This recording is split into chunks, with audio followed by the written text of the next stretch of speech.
Good morning, everyone, and welcome to our backyard. My name is Crystal, and I garden south of Houston along the Texas Gulf Coast in Zone 9B. And in this morning's video, I would like to go through what are some plants that do really well here during our summer. We have such a hot and long growing season that most people would like to get plants that do well for a long period of time. And if you're just starting out gardening, it's kind of fun to know what does really well in our hot and humid climate. So I am going to go through. I can see the dark clouds are moving in. We've had a lot of rain lately, and I'm going to try to get this video done before it starts to rain. So this morning it is 91% humidity. It is hot and steamy. So when you think of plants that do well here, tropical plants do, this is a pink mandevilla vine or mandevilla, depending on how you learned how to pronounce it. I have always loved mandevilla. You can get mandevilla or what's just a shrubby plant, and this is called diplodenia, but the flowers look just like a mandevilla. And there's all different colors of mandevilla, so you should be able to find something that works well in your garden. So other tropical plants that work very well in the summertime down here are tropical hibiscus. Look at that gorgeous peach double bloom. And on this plant I have peach, or in this container, peach and red. So I've got quite a few blooms that are coming up. Love it. When one thinks of a tropical, you also think of canna lilies, and I have canna lilies tucked in back here. These grow really well for us. This particular canna is called the President. It doesn't really have a beautiful showy flower. It's more of a thin flower, but some cannas have just gorgeous, big, beautiful flowers. There are lots of different vines that grow really well. I grow this from seed every spring, and it flowers beautifully for the hummingbirds. This is called a cardinal climber, and it is crossed between a red morning glory and a red cypress vine. And this will fill all in and just have hundreds of blooms by the fall when the hummingbirds are migrating south. A vine that's a butterfly host plant that does beautifully is the passion vine. And I have passion vine all on this trellis system. Passion vine is just tried and true. It flowers a unique, beautiful, all different colors. I have purple and light lavender, two different passion vines.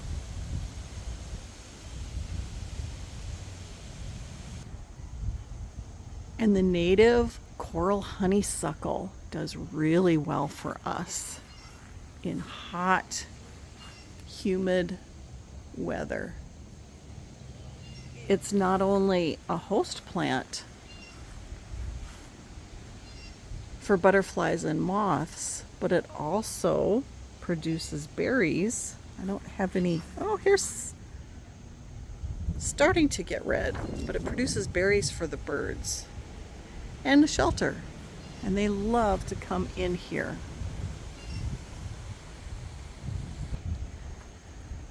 Of course, your native plants are going to do very well. My flamacanthus that I have growing all along this garden bed starts to flower in the beginning of June. And it is a host plant to butterflies, but it also has these dainty tube-like flowers that hummingbirds and butterflies just are attracted to. Isn't that pretty? You can chop these back in the spring really low. They can grow pretty tall. They do really well in all different parts of Texas, even here where we have this heavy clay soil, because typically like a more rockier, sandier soil, but they do well for us also. There are so many different types of salvias. Hear that thunder? This is a Mystic Spires salvia, and right next to it is a Mexican bush sage, or Salvia leucantha.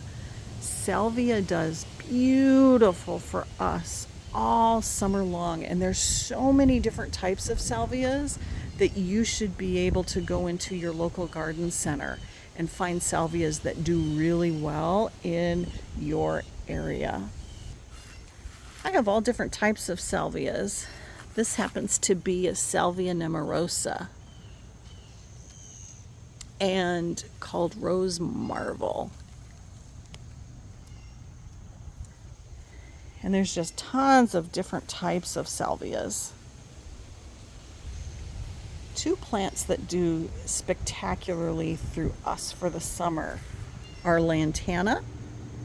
And this is the mounding type of lantana. It's a sterile lantana from the Bloomify series. And I'm going to put at the top of the screen the video that I did on Bloomify.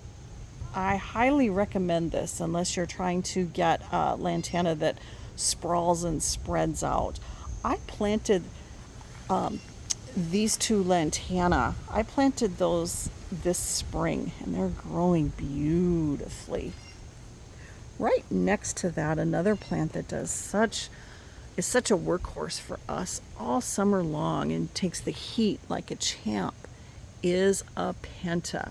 Pentas come in so many different colors, and you can get different varieties that will get to different heights. You can get the really short pentas or the tall.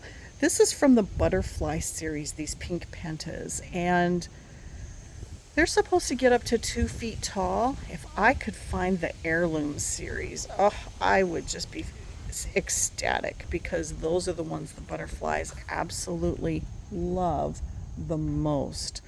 But lantana and pentas just, you can't go wrong in the southern hot, humid garden with heavy clay soil. They just are wonderful for us.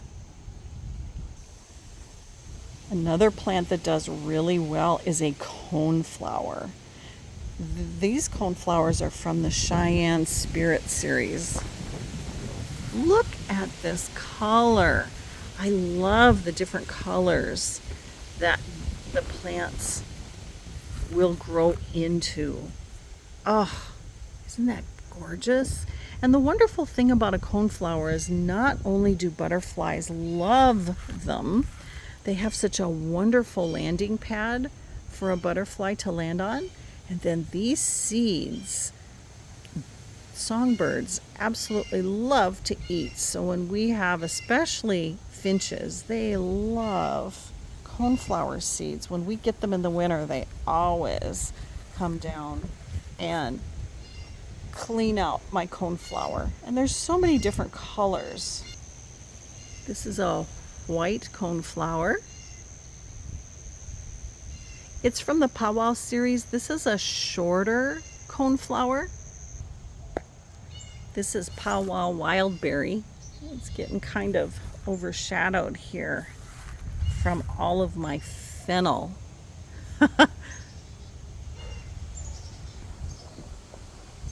So in the summertime, if you are trying to attract hummingbirds, I tell you, this is not a native, to us in Texas, this is Kufia or cigar plant. This variety is called David Verity, and it's the larger Kufia size. I just planted this in the ground this spring. It is loving its life. Most of these plants need to be in full sun, and if they're in full sun, they are happy. But this flower, even though it has a tubular shaped flower, you would be surprised. All the native bees know to come and go down to the base and drill a hole to get at the nectar. So just because it's a tubular flower doesn't mean that other pollinators don't access pollen. I meant to say nectar. Look at this. Oh, this is the second year. This I was able to save. This Kufia is just fabulous. And I was able to save this through our freeze. I have it in a container, and right now it is taller than I am. But that is with the container. So the container is down here, right? And so it wouldn't be as tall. Well, it's taller than I am. But it wouldn't be as tall if it wasn't in a container, but it would be huge. And pollinators are just all over this all the time. Kufia, oh, I highly recommend a Kufia if you want to attract wildlife to your yard that really depends on nectar. And I'm a huge fan of porterweed. Porterweed is also not native to Texas. There is a blue porterweed that is, but there's all different colors, and I have many different colors in my garden. I've got purple, I've got red. Look at this. Isn't this just spectacular? I'm going to put at the top of the screen the video that I did on porterweed. This is a part of the verbena family, and the reason this is such a hit with pollinators is because it refills with nectar. You'll notice this bloom spike is really long, but it only flowers for a segment of that bloom spike each day. But that doesn't matter, because you look how many bloom spikes this has, and it just prolifically grows for us all summer long. The one thing that I have noticed is if it gets too hot, meaning close to 100 degrees or above, it does shut down and it does not flower for me in that extreme heat. So don't worry, it will start flowering again. If it doesn't get that hot, like last summer, we didn't have the scorching summer, meaning day after day of plus 100 with 90% humidity. Last year it never stopped blooming for me, but the year before it did, when it hit those oppressive temperatures. Here's a pretty pink color porterweed. All these need to be protected in freezes. I only had one return. But look at this. My husband left this for me. This is blue porterweed that is coming up from seed from last year. Oh my goodness, look at that. I need to either transplant them or dig them up. But blue is not necessarily my favorite, but I don't have any blue right now, so I think I'm gonna probably keep a couple of these. Another plant that's just starting to bloom for me is this gorgeous phlox. Look at that. This is a paniculata type phlox. It's a Texas superstar called John Fanick phlox. F-A-N-I-C-K. John Fanick. And it has a really interesting little bloom. It is a favorite of pollinators, and that will bloom all summer long. And typically phlox does not grow well for us. But this was found in Texas. This does well. In fact, I think it was found in some St. Augustine grass over in the San Antonio area. Anyway, if you find that you can get your hands on some of this, I would highly recommend it. It does spread, but not bad. So you can you know, in the springtime, you can certainly divide it. That's what I need to do for next year. Look at this. I love it. Doesn't spread to where it is unmanageable. I love how this is looking. Isn't that beautiful? And these bloom spikes, sometimes if they get too tall, you might need to have a little bit of support, but the stems are really strong. Usually I don't have to do that unless a wind gets to them. But these are just starting to bloom. Isn't that beautiful? John Fanick phlox.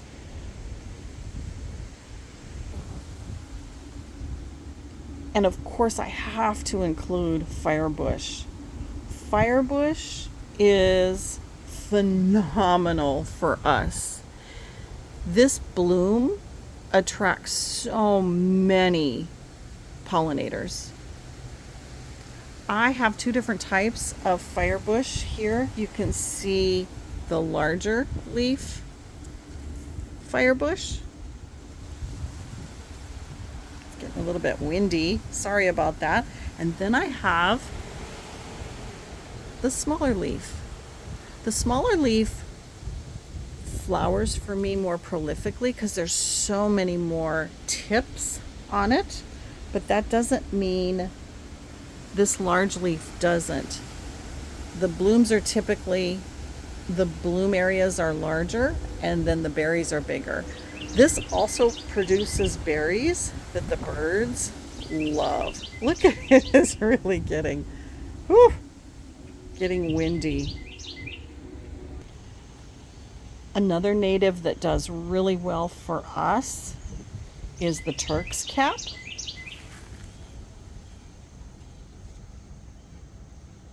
That flower never opens up. This is what that flower looks like. Hummingbirds like Turk's cap. So everything I've showed you so far is pretty much full sun, or at least full morning sun, and a little bit of shade in the afternoon. But there's plants that do well down here that do well in the shade. Look at this beautiful coleus. Oh, this is called Beale Street. And I love the vibrant color of this coleus. Coleus does gorgeous for us. This is a sun patient. So this container that I planted, I've got some diamond frost euphorbia in here, but it's getting swallowed up by these two. The sun patient can be in sun. This particular coleus can also grow well in the sun. You just have to look at the container when you purchase it to see if it is a shade plant or a full sun plant. These two can be in either. So in my shade garden, what does well down here? Well, on this end, this beautiful shrimp plant. Look at this. Isn't that bloom unique and beautiful? Shrimp plant does so well for us. It gets a little bit of morning sun here, but it is shaded, especially in the afternoon. And then I'm going to take a quick gander here, and our humidity was 91% this morning. And caladiums and coleus are tropical, and they love humidity. So if you're having a hard time growing caladiums, it's probably because you are in a drier area that they don't like. You can certainly mitigate that by spritzing them and spraying them, having them as indoor plants, or having pools of water near them, misting. But caladiums do really, really well for us. And I like to have caladiums in my shade garden along with all different colors of coleus. These coleus, I pinch back the blooms. You've probably heard me say I pinch back the blooms until late August, early September, because the pollinators love tiny little coleus blooms. And so I will keep in the fall all the coleus blooms. But coleus and caladiums, you can plant out garden beds just of this, of all the different colors and types and textures. And look at this. This is just fabulous. I have a plant that it looks like it's reverting back to maybe one of its parent plants. And then I've got some coleus that are coming back from seed from last year that I planted here. Isn't that spectacular? That's a salvia. These plants just do so well for us.